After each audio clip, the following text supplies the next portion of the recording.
Special report की हम चर्चा करेंगे, लेकिन इसके पहले महासंग्राम 2024 का जिक्र करते हैं, क्योंकि आज 7वें चरण के लिए वोटिंग सुबह 7 बजे से जारी है। 8 राज्यों की 57 सीटों पर हो रहा है मतदान, जिसमें 7 राज्य और 1 केंद्र शासित चंडीगढ़ प्रदेश में वोटिंग सुबह 7 बजे से शुरू हो गई है। तमाम बड़े दिग्गजों ने इस बार वोट डाल भी दिया है, जिसमें योगी आदित्यनाथ, प्रदेश जो राष्ट्रीय अध्यक्ष जेपी नड्डा को हमने दिखाया, साथ ही हमने ये भी देखा। और जेपी नड्डा क्या कुछ बोलना है वो आपको सुनाते हैं, फिर उसके बाद बताएंगे। सामर्थ्यवान भारत, आत्मनिर्भर भारत, इस ओर ले जाने का काम किया है। ये लोग तो इस तरीके से काम करते हैं जो कि किस तरीके से लोग बटे रहें और इनको वोट बैंक की राजनीति मिल जाए, तुष्टीकरण हो जाए, एक साइजेबल चंक मिल जाए, जिसके आधार पर राजनीति करते रहें। सर, ये एक ऐसा चुनाव था जिसमें लोगों ने अपने जो भी उनका घोषणा पत्र था उसके इतर जाके बाकी मुद्दों पे अपने चुनाव प्रचार किए। भाजपा की ओर से भी कई मुद्दे रहे, विपक्ष ने भी कई ऐसे मुद्दे उठाए जो कि उनकी घोषणा पत्र में भी नहीं। तो आपको क्या लगता है कि इन चुनाव में कौन से मुद्दे ऐसे रहे जो जनता के दिमाग में घर कर गए और जनता ने उनको ध्यान में रखा? जनता ने एक ही बात ध्यान में रखी, मोदी की गारंटी, मतलब गारंटी पूरी होने की गारंटी। देश सुरक्षित है, देश संबल हाथों में है, मजबूत हाथों में है। देश मोदी जी के नेतृत्व में एक मजबूत सरकार चला रहा है और भारत को सक्षम बना रहा है, आत्मनिर्भर बना रहा है। इसी के लिए वोट पड़ा है। और कुछ विषय कांग्रेस ने भ्रम डालने का प्रयास किया, जैसे उन्होंने अपने मैनिफेस्टो में माइनॉरिटीज को हम स्पेशल प्रेफरेंस देंगे। माइनॉरिटीज का मतलब उनके लिए मुस्लिम है, मतलब तुष्टीकरण है, मतलब सेकुलरिज्म से भटकाने की बात है। असल सेकुलर तो मोदी जी हैं, जिन्होंने सारी योजनाएं दी और कभी नहीं कहा कि किसी धर्म को दिया और किसी धर्म को नहीं दिया, सबको दिया, सबको एक साथ पिरो करके लाए। लेकिन ये स्पेशल ट्रीटमेंट, ये तुष्टीकरण, ये डिवाइड एंड रूल की बुनियाद रखी। ऐसी बातों को जब रखी तो भारतीय जनता पार्टी एक जिम्मेवार पार्टी के तरीके से इन बातों को काउंटर करती है और हम काउंटर करने में सफल रहे हैं।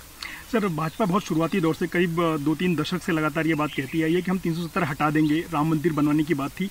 ये पहली बार इसी चुनाव में आप गए हैं जब आपने वो अपना वादा और अपनी महत्वाकांक्षा पूरी की है। तो जनता ने कितना सपोर्ट किया इन मुद्दों, खासकर 370 को हटाने को और राम मंदिर बनाने को? पूरे देश ने। हालांकि राम मंदिर हमारे लिए आस्था का विषय है, राम मंदिर हमारे लिए वोट का विषय नहीं है, राजनीति का विषय नहीं है। धारा 370 हमारे लिए देश का विषय है और वो कोई वोट की दृष्टि से नहीं, लेकिन सारा देश के साथ खड़ा रहा है और सबको समझ में आया कि राष्ट्रवादी पार्टी, भारतीय जनता पार्टी ने ये दोनों भारत का गौरव भी बचाया है, राम मंदिर बना करके भारत की विरासत, भारत की संस्कृति, उसकी रक्षा की है। और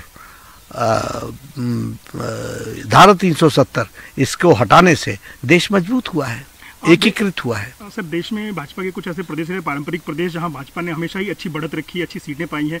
2014-2019 में तो कई स्टेट्स में स्वीप भी किया है, बीजेपी ने, विपक्ष 0 रहा है। इस बार कौन से ऐसे प्रदेश हैं जो लगता है भाजपा के पक्ष में जाएंगे नए सिरे से और देश को चौंकाएंगे, लोगों को चौंकाएंगे? देखिए, पहली बात तो यह कि जो हमारी पुरानी स्टेट्स हैं जहां हम भारतीय जनता पार्टी जीती रही है, वहां हम मेंटेन करेंगे, वहाँ हम रिटेन करेंगे, वहाँ हमारी सारी सीटें हम जीत करके आएंगे। जो नई स्टेट्स हैं उसमें वेस्ट बंगाल बहुत अच्छा करने वाला है, 42 सीटें हैं, हम 30 को क्रॉस करेंगे, 30 सीटें हम वहाँ से जीत करके आने वाले हैं। ममता जी बौखला गई हैं। उड़ीसा में हम 21 में से 18 प्लस सीटें हम जीत करके आएंगे। उसी तरीके से हम तेलंगाना में अपने टैली को डबल कर लेंगे। तमिलनाडु में हम सीटें जीतेंगे। हम केरल में इस बार सीट जीतने वाले हैं और वोट शेयर तो हमारा सब जगह बढ़ेगा ही बढ़ेगा। सर, महाराष्ट्र एक बहुत क्रूशियल स्टेट है, दूसरा सबसे बड़ा स्टेट है यूपी के बाद, जहां 48 सीटें आती। पिछली बार बहुत अच्छा प्रदर्शन किया था, आपके पास 41-42 सांसद थे। इस बार समीकरण बदले हुए हैं, महाराष्ट्र को लेकर के क्या असेसमेंट है? हम फिर से जीत करके आएंगे, अच्छे से जीत करके आएंगे, पुरानी टैली को मेंटेन करेंगे।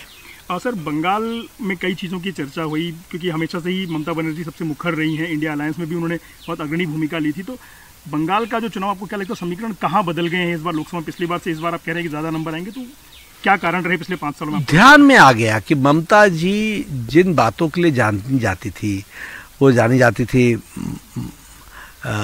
माँ माटी मानुष। माँ का वो हाल किया जो शाहजहां शेख ने सारी दुनिया को दिखा दिया। माटी का वो हाल किया कि घुसपैठियों ज़मीन कब्जा कर रहे हैं और ज़मीन जिहाद चला रहे हैं। और मानुष का वो हाल किया कि बिना घूस के, बिना टोलाबाजी के, बिना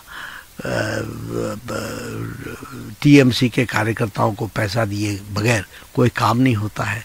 तो ये वहाँ के लोग उकता चुके हैं, दुखी हो गए और टीएमसी से बदला लेने के लिए बैठे हैं। सर, इंडिया अलायंस ने बहुत एकजुट रहने की कोशिश की, दिखाने की कोशिश की हम एकजुट हैं।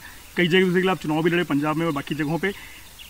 आज उनका दावा है कि 270 के पार वो आराम से जाएंगे, सरकार उनकी आराम से बनेगी, लेकिन फिर भी वो कहते हैं कि एग्जिट पोल्स में हमारा कोई प्रवक्ता नहीं जाएगा, कांग्रेस ने साफ किया है। इसलिए कि एग्जिट पोल में सच्चाई जब आती है तो सच्चाई से भागते हैं। Coming events cast their shadow before, आने वाली घटनाएं अपना संकेत पहले दे देती हैं। तो वो ठीक है, आखिर एग्जिट पोल पे कुछ आ जाता है तो उससे क्या सरकार बनती है? क्या उससे कोई चुनाव के नतीजे असर करते हैं? क्या नहीं करते हैं। लेकिन आपको विश्वास ही नहीं है, क्योंकि आपने इतने दिन तक, 1.5 महीने तक आप झूठ पर ही चलते रहे और आप लोगों को गुमराह करने के लिए